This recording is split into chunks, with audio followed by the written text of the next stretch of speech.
Kā jūs zināt, Latvijā ir tikai viens vienīgs BMW automašīnu un motociklu oficiālais dīlers. Tas ir Sijā Inchcape Motors Latvija, kura autosalons savukārt ilgu laiku atradās remontā.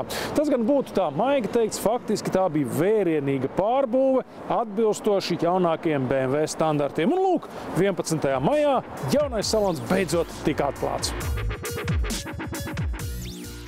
Un jāpiebilst, ka atklāts ar vērienu. Simtiem viesu, prominenta vakar vadītāji, mūziķi, akrobāti un pat Laura Alekseju pārsteidzošās uzkodas godam ievadīja teju jaunuzbūvēto kuģi autotirdzniecības prasīgajos ūdeņos. Par godu svinīgajiem notikumam Rīgā bija ieradies BMW grupas Ziemeļeiropas nodaļas izpilddirektors Klaus Skibsgārds.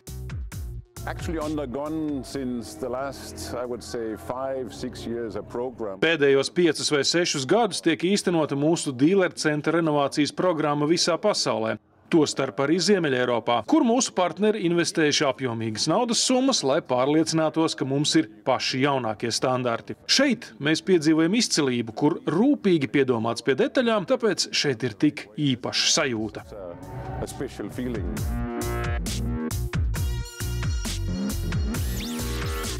Jā, atklāšanas ballīte bija patiesi iespaidīga. Tagad jaunais BMW salons ir iegājis normālā darba režīmā, un mēs iepazīstināsim jūs ar tām daļām, kuras varbūt šajā salonā varēja arī nebūt, jo BMW standarti tādas nemaz tik strikti nepieprasa. Nu, piemēram, šis tiltiņš. Standartos, protams, ka nav nekāda prasība par to, ka obligāti ir jābūt salonu vidū tiltiņam, bet atkal jau, lai klientiem atvieglot šo te plūsmu, vai drīzāk tā, lai radītu šo plūsmu dabīgu, ja, tad, lai klientiem nav jāiet tur gar kaut kurieni, ja, tad ir šis tiltiņš, var salonu šķērsot pa tiltiņu. Ja. Ivars Norvēls par jauno autosalonu zina visu līdz sīkākajai detaļai. Taču mums vispirms kārojas uzzināt tik iespaidīgas pārbūves galveno iemeslu. Noskaidrojas, ka tādi ir vairāki. Viens no iemesliem, protams, ir ražotāju standarti, kuriem ir jāatbilst, un BMW savus standartus mainīja jau vairākus gadus atpakaļ, un šie standarti jaunie ir vērsti uz to, ka viņi ir vairāk seko līdz tādiem pasaules trendiem, ja tā var teikt, ka viss ir dabīgs. Ja jūs redzat šādi, tagad ir parādījies daudz vairāk koka, bēžu, dabīgi toņu, un nevis, kā tas bija iepriekš, tas bija stikls un betons vairāk. Otrs iemesls saistīts ar BMW arvien augošo modeļu klāstu, kam nepieciešama atbilstoša demonstrācijas platība. Un es teiktu, ka pats galvenais ir vēlme nodrošināt klientiem krietni augstāku līmeņa servisu, un tāpēc mums bija vajadzīgas telpas lietotajām automašīnām, lai lietotas automašīnas varētu tirgot pēc tādiem pašiem standartiem kā jaunas. Ja. Mums bija vajadzīgas telpas šai pašai kafejnīcai, aksesuāru veikaliem, restīvi bija nepieciešamība pēc papildus arī telpām. Jaunie BMW standarti pieprasa arī pavisam specifiskas lietas. Nu, piemēram, atsevišķu stendu gan pašiem ekoloģiskākajiem, gan pašiem jaudīgākajiem automobīļiem.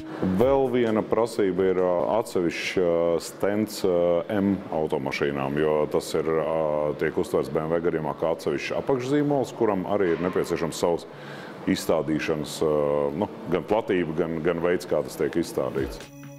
Savs stils un pozīcija piemeklēt arī strauju popularitāti gūstošiem BMW markas motocikliem, kas jaunajā salonā ieņēmuši goda vietu pašā augšā. Viena no lietām, pie kā mēs esam ļoti nopietni piestrādājuši, ir tas, ka motocikliem ir izveidots iespējīgi apjoma aksesuāru un braukšanas piederumu veikals, jo tas ir tikpat svarīgi kā pats motocikls, visas tās pašas ķiveres, kombinezoni un tam līdzīgas lietas. Un vēl viena lieta motocikliem ir tā, ka mēs sākam ļoti nopietni strādāt pie lietotu motociklu tirdzniecības, jo BMW motocikls ir kļuvis ļoti populārs Latvijā un ir ļoti daudz cilvēku, kas varbūt nevēlās tieši jaunu iegādāties, bet mazlietotu. Jā. Līdz ar to ir arī atsevišķa zāle, kurā tiek izstādīti mazlietos BMW motocikli.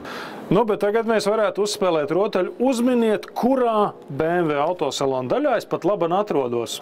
Neuzminēsiet. Šis ir Igloo bērniem, pašiem jaunākiem BMW faniem. Paskatieties, te pat pieaudzis cilvēks var izslēgties pilnā augumā. Kurš gan šādi negribētu mājās? BMW vajadzētu padomāt par šāda Igloo tirdzniecību aksesuāros.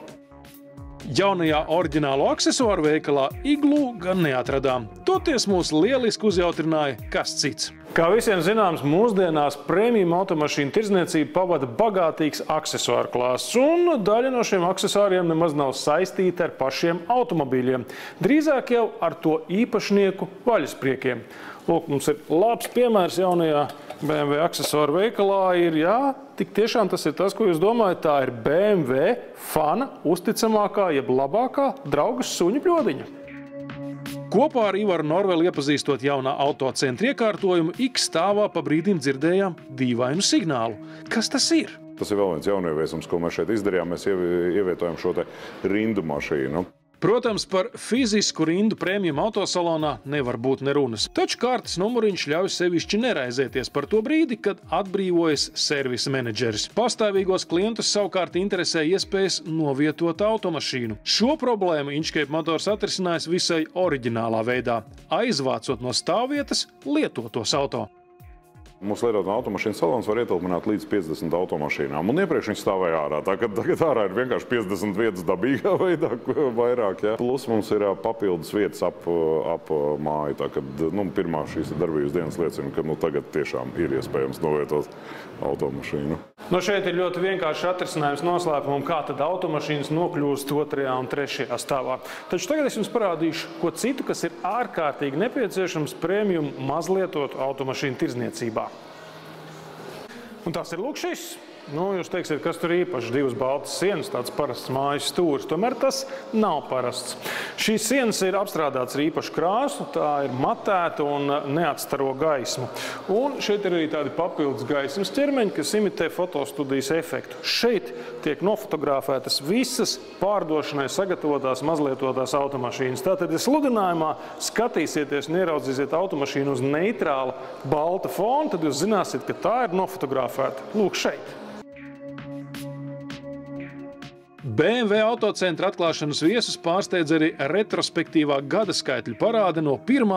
līdz pat 3. stāvam. Izrādās, ka tā jau ir oriģināla latviešu ideja. Patiesībā prasība bija šajā gadījumā Latvijas būvniecības normatīva, kad, kā jūs redzat, ir ļoti daudz stikla sienu. Un būvnormatīvos ir prasība, lai cilvēki neskrietu ar pierēm iekšā šais stikla sienās, uz viņām ir jābūt kaut kam uzlīmētam. Un parasti birojos līmē šīs strīpas. Un mēs kā domājam, ka šis salons ir tik skaists, ka te uzlīmē kaut kāds parastas office veida strīpas, tas būtu kaut kā sekli. Jā. To varētu darīt, bet kaut kā ne tā. Un tāpēc mēs vērsāmies pie Bruno Birmaņa, kas ir Latvijā labi pazīstams dizainers, lai viņš izveido skaistu dizainu šīm uzlīmēm. Patiesībā šī ideja nāca no Bruno, kad varētu izveidot visā garumā BMW vēsturi no 1917. gada līdz 2017. Un tad 2017. gads atbilstoši beidzas ar šī salona atklāšanu. Autocentra paplašināšana dos darba vietu vēl 9 jauniem darbiniekiem. Un šeit vietā pajautāt, vai pārbūve skārus arī servisu, no ārpuses neredzamo, tomēr tik svarīgo dīleru centra daļu. Redzamajā daļā servisā ir paplašināts tas, kad ir vairāk servisu pieņēmēji. Ja tagad runā, tad tie ir 5 servisu pieņēmēji, kas nozīmē, ka klientiem ir vienkārši vieglāk un īsāk gaidot var nodot šīs automašīnas servisā un saņemt atpakaļ. Kas attiecās uz pašu servisu, tad tā ir 2. rekonstrukcijas kārta, kurā par 40% tiks paplašināts arī servis, un 2. kārtu mēs sāksim šogad. Lūk, tagad jūs zināsiet, un arī citiem varēsiet pastāstīt, ar ko prēmijum automašīnu salons atšķiras no parastām automašīnām paredzētas tirdzniecības vietas. Tie ir ne tikai šādi specifiski auto un tiem īpaši atvēlēti